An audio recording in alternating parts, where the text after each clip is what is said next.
इस लड़की को एक ऐसा जॉब मिला जहां सब कुछ टू परफेक्ट था। बड़ा सा घर, अमीर फैमिली और एक परफेक्ट लाइफ। लेकिन उसे नहीं पता था कि इस घर में जो दिखता है वो सच नहीं है। इस फैमिली के अंदर छुपा है एक ऐसा खेल जहां ट्रस्ट, मैनिपुलेशन और कंट्रोल धीरे धीरे आपको तोड़ देता है।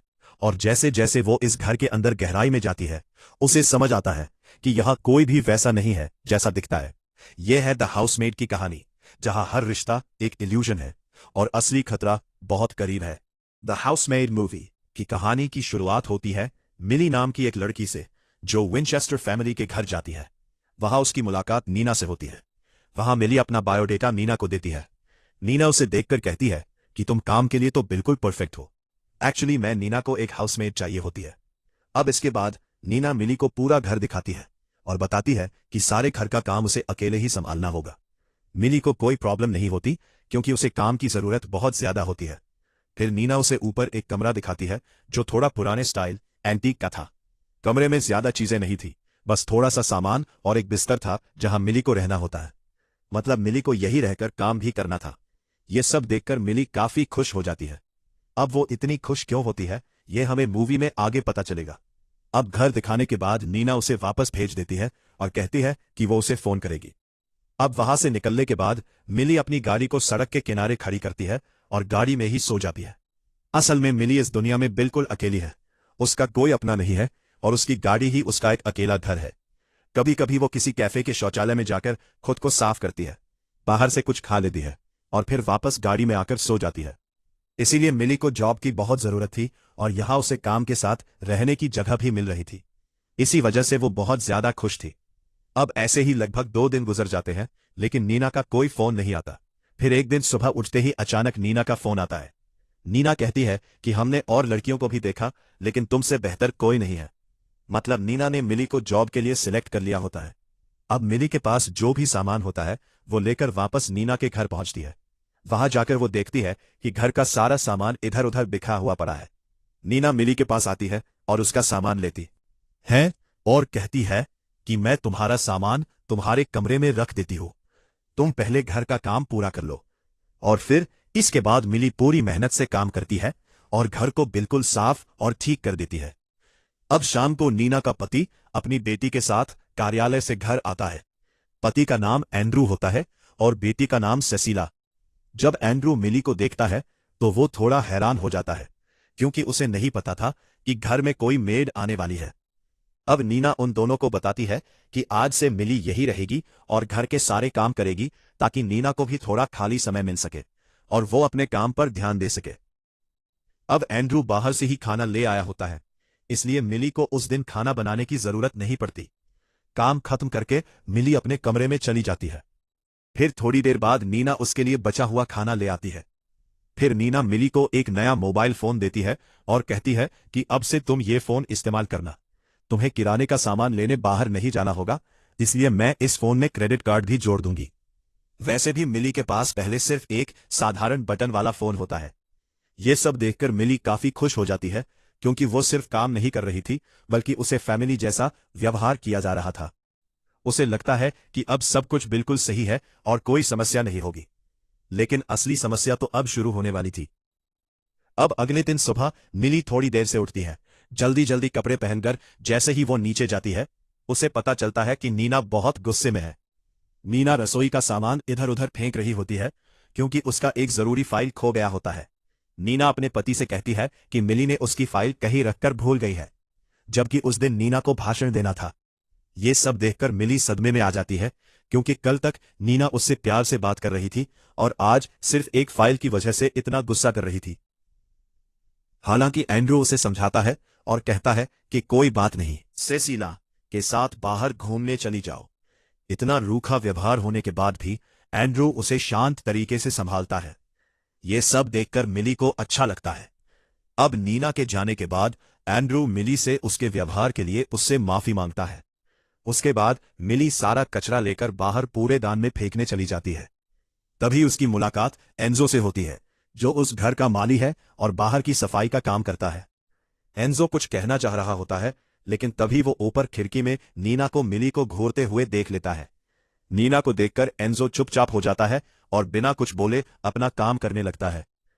अब बाद में जब मिली शौचालय साफ कर रही होती है तो उसे एक कैप्सूल दिखता है।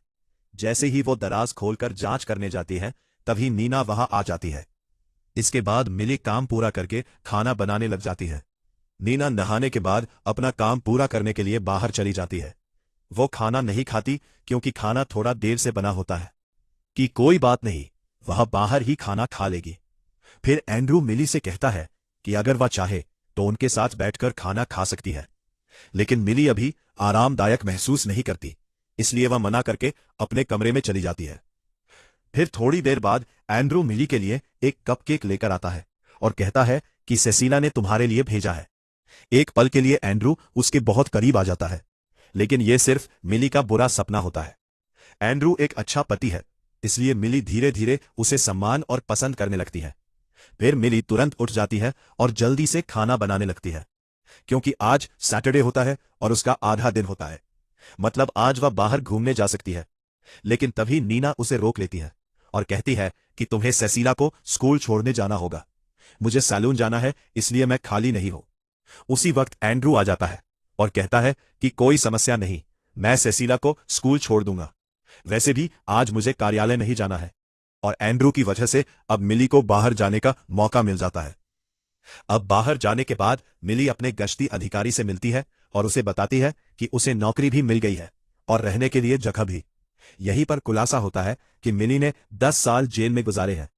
उसकी अधिकारी उसे साफ तौर पर चेतावनी देती है कि अगर उसने नौकरी छोड़ी या फिर वह फिर से बेघर हुई तो उसे दोबारा जेल भेज दिया जाएगा। मतलब मिली के पास कोई विकल्प नहीं था, उसे यही नौकरी हर हाल में करनी ही थी। लेकिन मिली 10 साल जेल में क्यों थी, ये हमें आगे कहानी में पता चलेगा। अब घर वापस आने पर मिली की मुलाकात एमिली से होती है, जो एंड्रू की मां है। वह अपने बेटे से मिलने आई होती है और उसके लिए कुछ चीनी प्लेटें लेकर आती है, जिन प्लेटों पर सुंदर डिजाइन बने होते हैं। अब एंड्रू को ये शानदार प्लेटें काफी पसंद होती है और वह इनका संग्रह भी करता है। तभी एंड्रू भी घर आ जाता है और अपनी मां से मिलता है। अब उस रात मिली को नींद नहीं आती, इसलिए वो नीचे बैठक कक्ष में आकर सोफे पर बैठकर टेलीविजन देखने लगती है। जो फिल्म चल रही होती है वो एंड्रू को भी बहुत पसंद होती है। उसकी आवाज सुनकर एंड्रू भी आ जाता है और मिली के साथ बैठकर फिल्म देखने लगता है। बातचीत के दौरान मिली उससे पूछती है कि नीना इतना रूखा व्यवहार क्यों करती है। तब एंड्रू बताता है कि नीना बचपन से ही ऐसी है और उसका मानसिक स्वास्थ्य ठीक नहीं है। उसका इलाज चल रहा है और वो दवाइयां भी लेती है। एंड्रू कहता है कि तुम अभी नई हो, मैं तो उसे कई सालों से झेल रहा हूं, फिर भी मैं उसे छोड़ नहीं सकता क्योंकि मैं उससे बहुत प्यार करता हूं। अब एंड्रू यह भी बताता है कि सिसिला सिर्फ उसकी बेटी है और वो अपना खुद का बच्चा चाहता था। उन्होंने कोशिश भी की, लेकिन नीना को गर्भावस्था से संबंधित कोई समस्या हो गई है, इस वजह से वो मां नहीं बन सकती। एंड्रू यहां तक बताता है कि एक बार नीना ने अपनी ही बेटी को बाथटब में डुबोकर मारने की कोशिश की थी। उस दिन अगर वो समय पर घर ना आता तो सिसिला जिंदा नहीं होती। इसी वजह से नीना को कुछ सालों के लिए मानसिक अस्पताल में भी रखा गया था। नीना के बारे में इतनी चौंकाने वाली बातें सुनकर मिली पूरी तरह से घबरा जाती है। तभी अचानक नीना वहां आती है और मिली और एंड्रू को साथ बैठा हुआ देख लेती है। दोनों बस फिल्म ही देख रहे होते हैं, फिर भी नीना गुस्से में आ जाती है। जैसे ही एंड्रू अपने कमरे में जाता है, नीना मिली से कहती है, जैसे मैंने सोचा था वैसा नहीं हो रहा है। तुम कल ही यहां से चली जाओ, तुम्हें यहां काम करने की कोई जरूरत नहीं है। यह सुनते ही मिली बहुत डर जाती है, क्योंकि उसे नौकरी की बहुत जरूरत होती है और वो काम नहीं छोड़ सकती थी। इसलिए वो नीना से माफी मांगती है और कहती है कि मैं सब कुछ ठीक कर दूंगी, आगे से कोई समस्या नहीं होगी। नीना उसे माफ कर देती है और कहती है कि ठीक है, तुम्हें 1 हफ्ता और मिलता है। साथ ही वो मिली को चेतावनी देती है कि घर के अंदर ठीक कपड़े पहने और मेरे पति से दूर रहे। मिली सारी शर्तें मान लेती है और अगले दिन फिर से काम करना शुरू कर देती है। एक दिन नीना और एंड्रू दोनों काम के लिए बाहर चले जाते हैं और मिली घर पर अकेली होती है। मौका मिलते ही मिली नीना के शौचालय में जाकर उसकी दवाइयां देखती है। वहां पर उसे बहुत सारे कैप्सूल दिखते हैं। जब वो उनके बारे में इंटरनेट पर खोज करती है तब उसे पक्का हो जाता है कि नीना का मानसिक स्वास्थ्य सच में ठीक नहीं है। उसी रात अचानक मिली की नींद खुल जाती है क्योंकि उसे एंड्रू की आवाज सुनाई देती है। ऐसा लगता है कि नीना और एंड्रू के बीच झगड़ा हो रहा हो। मिली डर के मारे चिल्लाती है और दरवाजा खोलने को कहती है। जैसे ही नीना दरवाजा खोलती है, मिली उसके हाथ में एक चाकू देखती है जिस पर खून लगा होता है। मिली को लगता है कि शायद नीना ने एंड्रू को कुछ कर दिया है, लेकिन तुरंत ही एंड्रू बाहर आ जाता है। तब पता चलता है कि किसी को कुछ नहीं हुआ था, बस नीना गुस्से में थी। एंड्रू नीना को वापस अंदर ले जाता है। फिर अगली सुबह जब मिली काम कर रही होती है, नीना उसके पास आती है और उसे कुछ नए कपड़े देती है। वो कहती है कि तुम ये कपड़े घर के अंदर पहन सकती हो। कपड़े काफी महंगे और लग्जरी प्रकार के होते हैं, इसलिए मिली पहले मना कर देती है, लेकिन नीना ज्यादा जोर देती है तो मिली उन्हें रख लेती है।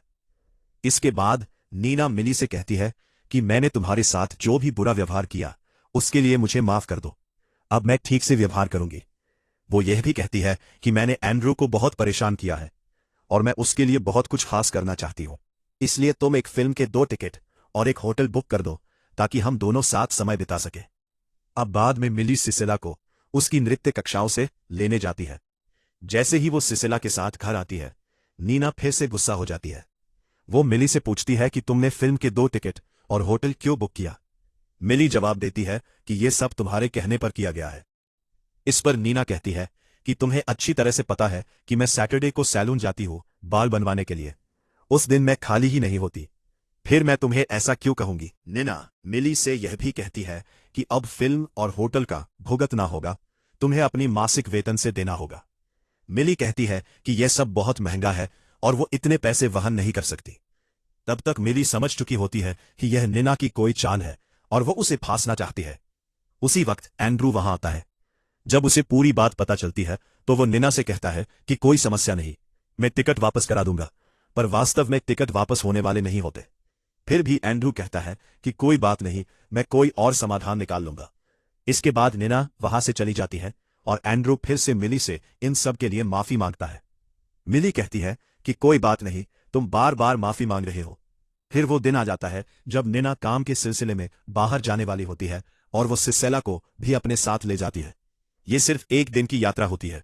उनके जाने के बाद घर में सिर्फ एंड्रू और मिली ही रह जाते हैं। एंड्रू मिली को बताता है कि टिकट वापस नहीं हो पाए। वो कहता है कि अगर तुम चाहो तो किसी दोस्त के साथ फिल्म देखने जा सकती हो और होटल में एक रात मजे कर सकती हो, खाना पीना सब मुफ्त होगा। तब मिली बताती है कि उसका कोई दोस्त ही नहीं है। इस पर एंड्रू कहता है कि अगर तुम्हें बुरा ना लगे तो मेरे साथ चल सकती हो। फिर मिली थोड़ा सोचने के बाद हाँ कर देती है। उसके बाद दोनों तैयार होते हैं और फिल्म देखने के लिए निकल जाते हैं।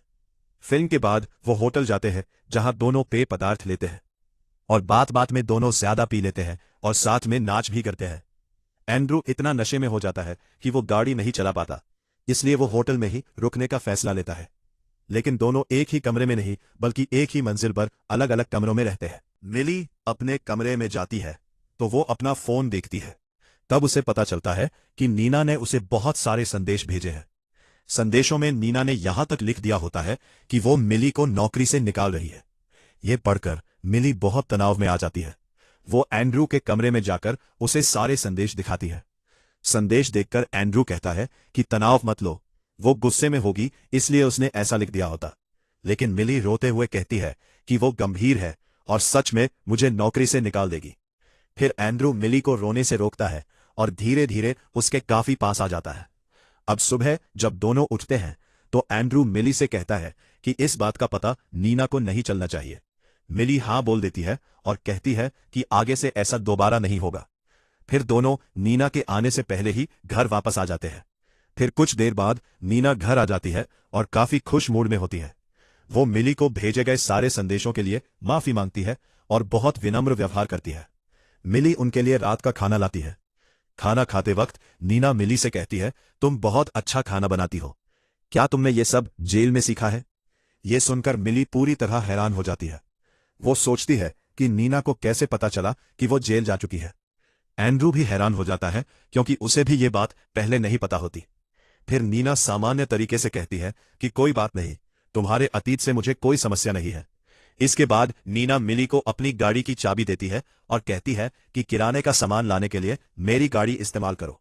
तुम्हारी गाड़ी अच्छी नहीं लगती, मैं नहीं चाहती कि तुम उस खटारा गाड़ी में खरीदारी करने के लिए जाओ। अब गाड़ी लेकर मिली दुकान चली जाती है। तब मिली को महसूस होता है कि नीना को पता नहीं कैसे लेकिन सब कुछ पता होता है। अब दुकान में मिली की मुलाकात नीना की एक दोस्त से होती है। मिली फोन इस्तेमाल कर रही होती है तो फोन देखकर वो लड़की कहती है, ये फोन तो पक्का नीना ने ही दिया होगा। वो बताती है कि वो नीना के साथ काम करती है और कहती है कि नीना से कोई नहीं बच सकता क्योंकि वो सब फोन में ट्रैकर लगवाती है। इसका मतलब मिली के फोन में भी ट्रैकर लगा होता है। अब मिली को समझ आ जाता है कि नीना को पहले से सब कुछ पता है, ये भी कि मिली एंड्रू के साथ फिल्म और होटल गई थी। अब सामान लेने के बाद जैसे ही मिली गाड़ी में बैठने वाली होती है तभी दो पुलिस वाले आ जाते हैं और उसे पकड़ लेते हैं। तब पुलिस बताती है कि इस गाड़ी पर चोरी की शिकायत है। असल में नीना ने जानबूझकर मिली को अपनी गाड़ी दी थी और बाद में उसी गाड़ी की चोरी की शिकायत दर्ज करवा दी ताकि मिली फंस जाए। तभी एंड्रू वहां आ जाता है। वो पुलिस से बात करता है, स्थिति संभालता है और मिली को अपने साथ घर ले जाता है। अब रास्ते में मिली एंड्रू को बता देती है कि हम दोनों होटल में साथ थे और नीना को ये बात पता चल चुकी है। एंड्रू कहता है कि तनाव मत लो, सब ठीक हो जाएगा। अब घर पहुंचकर एंड्रू नीना से पूछता है, तुम बार बार ये नाटक क्यों करती हो? लेकिन नीना शांत होती है और मिली पर चिल्लाती रहती है। तब एंड्रू गुस्से में कहता है कि तुमने मिली को बहुत ज्यादा परेशान कर दिया है, अब बस तुम इसी वक्त घर छोड़ दो। नीना कहती है कि तुम मुझे घर से नहीं निकाल सकते, ये मेरा भी घर है और मेरी भी संपत्ति है। इस पर एंड्रू गुस्से में कहता है कि ये घर तुम्हारा नहीं है और तुम्हारा इस संपत्ति में कोई हिस्सा भी नहीं है। फिर गुस्से में नीना मिली को जोर से थप्पड़ मारती है और घर छोड़कर चली जाती है। अब घर में सिर्फ एंड्रू और मिली रह जाते हैं। एंड्रू मिली से कहता है कि मैं चाहता हूं कि तुम मेरे साथ यही रहो, तुम्हें अब काम करने की कोई जरूरत नहीं है। यह सुनकर मिली खुश हो जाती है। वो रसोई में जाकर एंड्रू की पसंदीदा प्लेट में उसके लिए नाश्ता बनाती है। नाश्ता लेकर जाते वक्त दरवाजे पर उसकी नजर एंजो पर पड़ जाती है। एंजो को देखकर मिली घबरा जाती है और उसके हाथ से प्लेट छूट जाती है जो नीचे गिरकर टूट जाती है। एंड्रू नीचे आता है और मिली उसे सब कुछ सच बता देती है। एंड्रू गुस्से में आकर एंजो को नौकरी से निकाल देता है। प्लेट टूटने पर मिली माफी मांगती है तो एंड्रू कहता है कि कोई बात नहीं, मेरे लोग इसे ठीक कर देंगे, तुम उन टुकड़ों को साफ करके थैले में रख दो। अब मिली प्लेट के सारे टूटे हुए टुकड़े उठाकर एक थैले में डाल देती है। अब बाद में जब एंड्रू उन टुकड़ों को देखता है तो वह पूरी तरह साफ नहीं होते, लेकिन वह कुछ नहीं बोलता। फिर वह बियर की बोतल लेकर मिली के कमरे में आता है और दोनों साथ में बैठकर पी लेते हैं। अब जब मिली को होश आता है तो वह अपने कमरे में होती है। वह दरवाजा खोलने की कोशिश करती है लेकिन उसे पता चलता है कि दरवाजा बाहर से बंद है। अब एंड्रू बाहर खड़ा होता है और कहता है कि इस घर के कुछ नियम हैं जो पालन करने पड़ते हैं। तुमने प्लेट्स ठीक से साफ नहीं की। मिली को लगता है कि वह मजाक कर रहा है, लेकिन एंड्रू दरवाजा नहीं खोलता और कहता है कि कल सुबह बात करेंगे। अब कहानी नीना पर चली जाती है। एंड्रू ने उसे घर से निकाल दिया होता है, लेकिन हैरानी की बात यह होती है कि नीना उदास नहीं बल्कि काफी खुश होती है, जैसे वह आजाद हो गई हो। फिर कहानी थोड़ी पीछे जाती है और नीना का अतीत हमें दिखाया जाता है। स्नातक के बाद नीना जिस कंपनी में काम करती थी वह एंड्रू की ही कंपनी होती है। वही दोनों मिलते हैं। एंड्रू धीरे धीरे नीना को पसंद करने लगता है और उसे रात के खाने पर ले जाने लगता है। यहां पर हमें यह भी पता चलता है कि नीना की पहले से एक बेटी होती है, लेकिन एंड्रू को इससे कोई समस्या नहीं होती। सिर्फ एक हफ्ते के अंदर एंड्रू नीना को प्रस्ताव दे देता है और शादी करके उसे अपने घर ले आता है। नीना बहुत खुश होती है क्योंकि उसे एक सुंदर और अमीर पति मिलता है, लेकिन शादी के बाद ही समस्या शुरू हो जाती है। अब एक दिन एंड्रू कहता है कि तुम्हारे बालों में कुछ काले बाल रह गए हैं, उन्हें रंगवा लो। नीना कहती है ठीक है, मैं सैलून जाकर करा लूंगी। वो बाहर जाती है लेकिन जल्दी में बाल रंगवाना भूल जाती है। जब एंड्रू पूछता है तो नीना कहती है कि कल करा लूंगी। फिर एंड्रू उसे ऊपर वाले कमरे में कुछ नोट्स ढूंढने भेजता है। नीना दराज जांच करती है लेकिन उसे कुछ नहीं मिलता। तब एंड्रू बाहर से कमरे का दरवाजा बंद कर देता है और कहता है कि तुमने नियमों का पालन नहीं किया। एंड्रू नीना को एक लिफाफा देता है और कहता है कि इसमें मुझे 100 बाल चाहिए और एक भी काला नहीं होना चाहिए। उस कमरे में सिर्फ एक छोटा सा फ्रीजर होता है, पानी की बोतलें होती है और शौच के लिए एक बाल्टी होती है। अब धीरे धीरे दिन बीत जाता है और नीना समझ जाती है कि एंड्रू उसे बाहर नहीं निकालने वाला। मजबूरी में वो अपने सुनहरे बालों में से 100 बाल निकालकर लिफाफे में डाल देती है और बाहर फेंक देती है। अब सुबह होने पर एंड्रू दोबारा एक लिफाफा लेकर आता है। वो नीना को लिफाफा देता है और कहता है कि एक बाल काला निकला है, इसलिए तुम्हें यह काम दोबारा करना होगा। नीना के पास कोई और विकल्प नहीं होता। वो फिर से अपने 100 बाल निकालती है। इस बार सब बाल सही होते हैं तो एंड्रू दरवाजा खोल देता है और उसे पीने के लिए पानी भी देता है। पानी पीते ही नीना तुरंत नीचे भागती है अपनी बेटी को देखने के लिए। कई दिन बाद वो अपनी बेटी को देखती है जो काफी बड़ी हो चुकी होती है।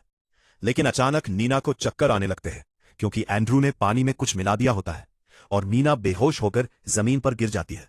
जब उसे होश आता है तो वो अपनी बेटी के रोने की आवाज सुनती है। उसकी बेटी बाथटब में होती है और पानी में डूब रही होती है। उसी वक्त पुलिस आ जाती है और नीना को पकड़ लेती है और उसे उसकी बेटी से अलग कर देती है। असल में पुलिस को एंड्रू ने ही फोन किया होता है।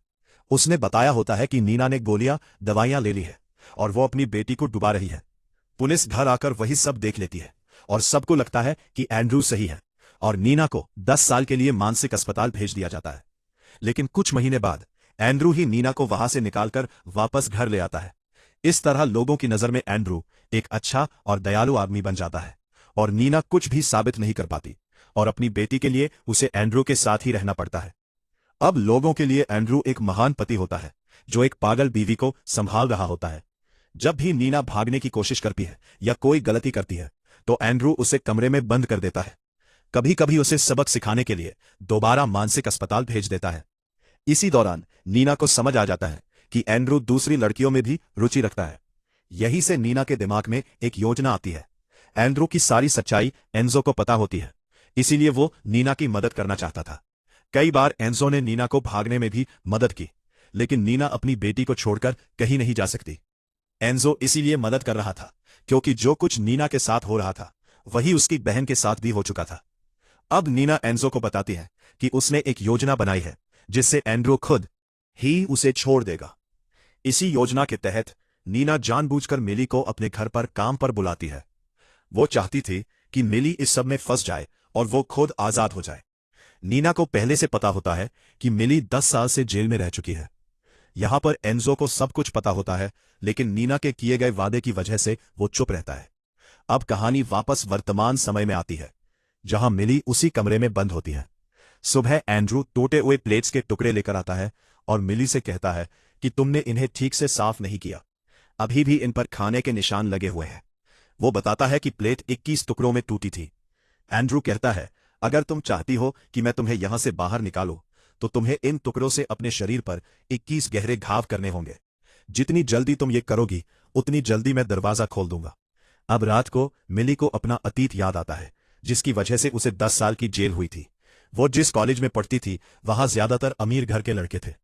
एक दिन मिली देखती है कि एक लड़का अपने साथी के साथ जबरदस्ती कर रहा होता है। मिली से यह बर्दाश्त नहीं होता और वो लड़के को इतना मार देती है कि उसकी मौत हो जाती है। लड़का अमीर घर से होता है और मिली छात्रवृत्ति पर थी, इसलिए किसी ने मिली की बात पर भरोसा नहीं किया। इसी वजह से उसे 10 साल की जेल हो जाती है। फिर दृश्य नीना पर चला जाता है। नीना अपनी बेटी से कहती है कि हम यहां से दूर चले जाएंगे, लेकिन उसकी बेटी कहती है कि हम मिली को यहां अकेला नहीं छोड़ सकते, हमें उसे बाहर निकालना होगा। अब हमें मिली दिखाई जाती है। जब वो खुद को घायल करने वाली होती है तब उसे कमरे के कोने में एक चाकू दिखाई देता है जो नीना ने जानबूझकर वहां रखा होता है।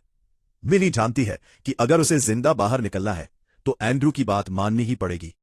वो प्लेट के टुकड़ों से अपने शरीर पर पूरे 21 घाव करती है। दर्द के कारण वो बेहोश हो जाती है, लेकिन जैसे ही काम पूरा होता है एंड्रू दरवाजा खोल देता है। जैसे ही एंड्रू पास आता है मिली मौका देखकर उसी चाकू से उस पर हमला कर देती है। फिर वो तुरंत बाहर निकलकर दरवाजा बाहर से बंद कर देती है। अब एंड्रू पूरी तरह से फंस जाता है।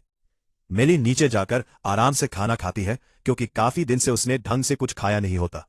उसके बाद मिली एंड्रू की सारी चीनी प्लेटें बाहर निकाल देती है जो उसने संभाल कर रखी होती है।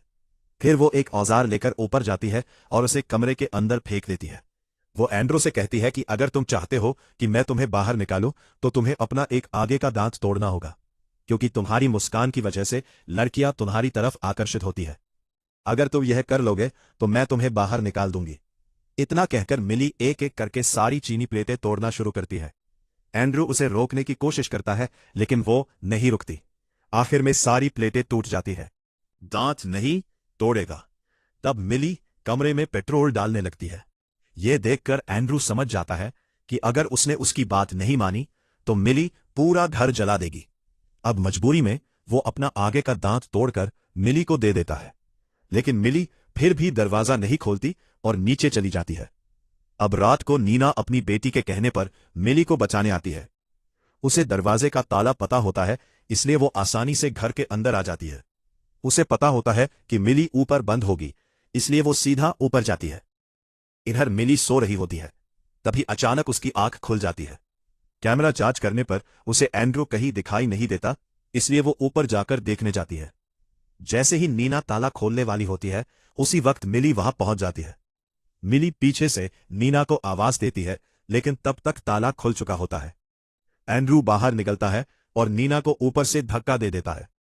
फिर वो मिली के पीछे भागता है, लेकिन मिली उस पर हमला करके किसी तरह से वहां से भाग जाती है। अब जब एंड्रू को मिली कहीं नहीं मिलती, तो वो वापस घर के अंदर आ जाता है। नीना भागकर आई होती है, लेकिन वो फिर से उसी घर में फंस जाती है। एंड्रू को तब समझ आ जाता है कि मिली को घर में काम पर रखने की योजना नीना की थी। नीना ये सब इसलिए कर रही थी ताकि वो एंड्रू से छुटकारा पा सके। अब एंड्रू नीना को धमकी देता है और कहता है कि तुम्हारे पास कोई विकल्प नहीं है, या तो तुम मेरे साथ रहोगी, वरना मैं तुम्हें फिर से पागल खाने भेज दूंगा। तभी पीछे से मिली आती है और मौका देखकर एंड्रू को सीढ़ियों से जोर से धक्का दे देती है और एंड्रू नीचे गिरता है और वहीं मर जाता है। इसके बाद नीना पंखे से एक बल्ब निकालकर नीचे गिरा देती है ताकि पुलिस को लगे कि एंड्रू बल्ब बदलते वक्त गिर गया। मिल्ली से कहती है कि तुम यहां से चली जाओ, मैं सब संभाल लूंगी।